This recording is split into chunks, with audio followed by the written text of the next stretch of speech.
This is day 323, Teslas and Cufflinks. I was pondering today about building a sales force. I've done this more times than I care to count, not all successfully. Inevitably, when you talk about building a sales force, you start trying to figure out what role that person will fill. The desire of most executives is to push all the customer engagement work onto the first sales hire. This is a mistake on many levels. The biggest issue as you start out is that most people have a completely flawed view of what a salesperson really is. The job turns into a catch-all for all the difficult things associated with picking up and working through initial client acquisition. The people who thrive in that situation are usually the opposite of the people that you think you need. We always think we need a hungry, aggressive, quick-minded person, a task slayer by night and a whale hunter by day. What you have really described is a founder, which, if you are interested in this article, is probably you. You are the one you are seeking. You and your desire to find someone to do it for you is nothing short of work avoidance. You are trying to avoid the hard part of the business, customer acquisition. The reality is you are avoiding the most important part of the business, the part where you learn what exactly attracts your customers to your offering and why they will pay you money for your service. Is a salesperson what you need? Perhaps not. Perhaps you just need a swift kick in the ass for trying to avoid the most important responsibility that you have. There are some telltale signs that a salesperson might actually be needed. And most of my encounters with early stage situations, these are hardly ever present. We can go through a few of them. The first and foremost important is deal size, the frequency of deals, and a sales cycle that is conducive to the compensation expectations that you are hiring for. This is a simple consideration for the most part. Most sales compensation plans for early companies are usually 50-50 scenarios.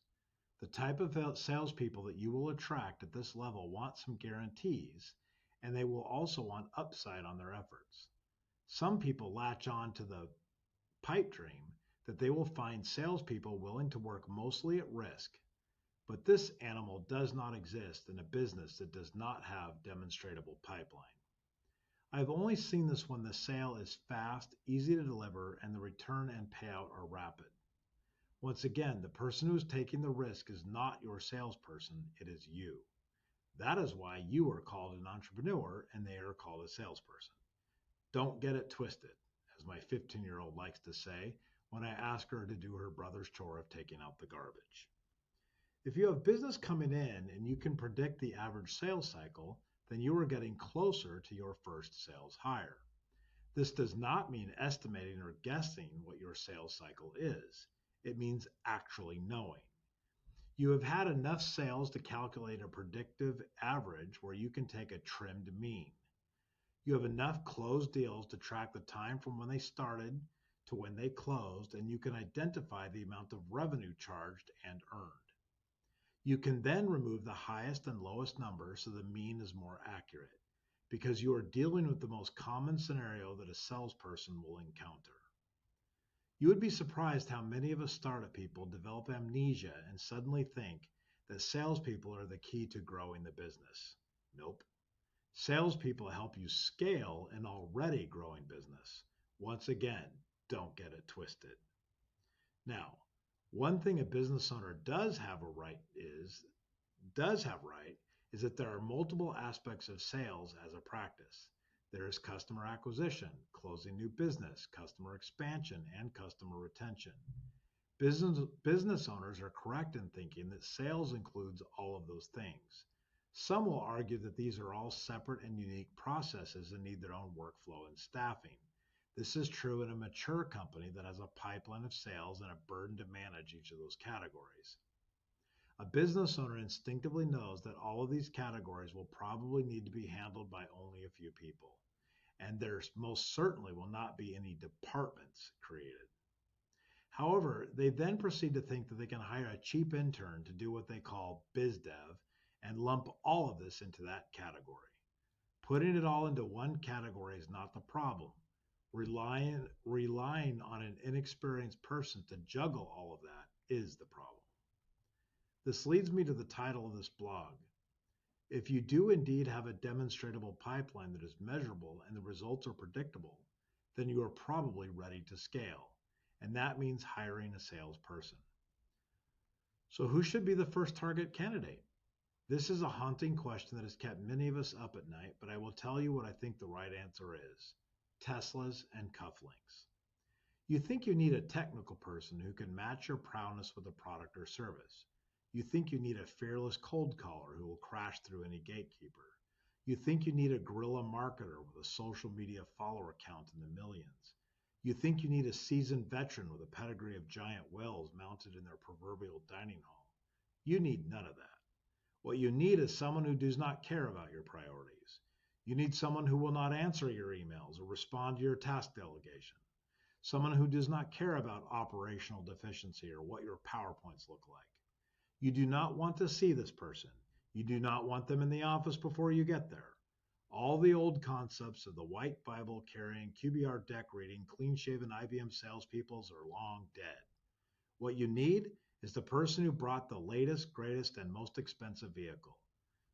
You want someone who will blow up your expense account and has almost zero tolerance for talking to you. When you see them, they are wearing no suit jacket, but they have a nice watch and cufflinks with the $1,700 Stefano Ricci to go along with it.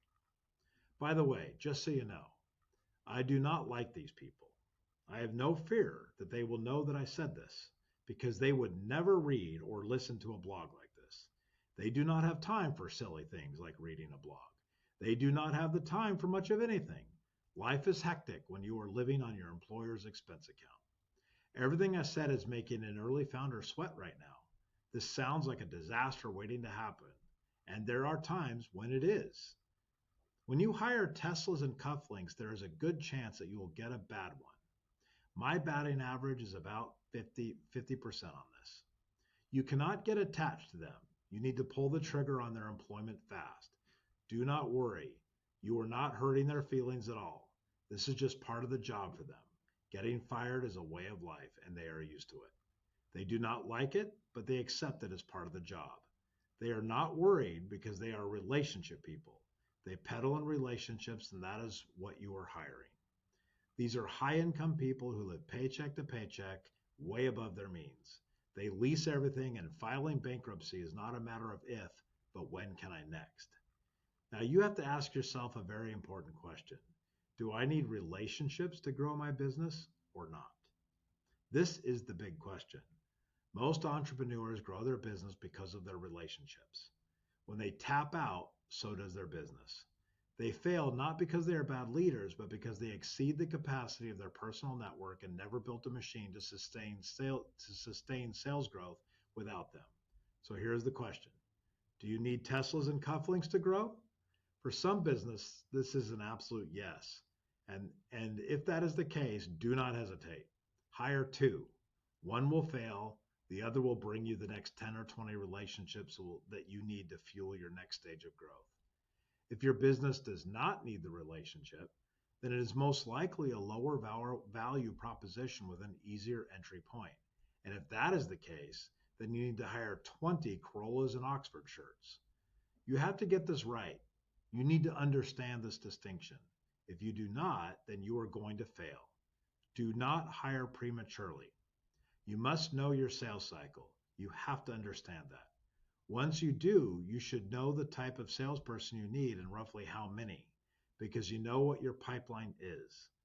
Whatever that number is, multiply it by 2, because even the best in business rarely bat above 500.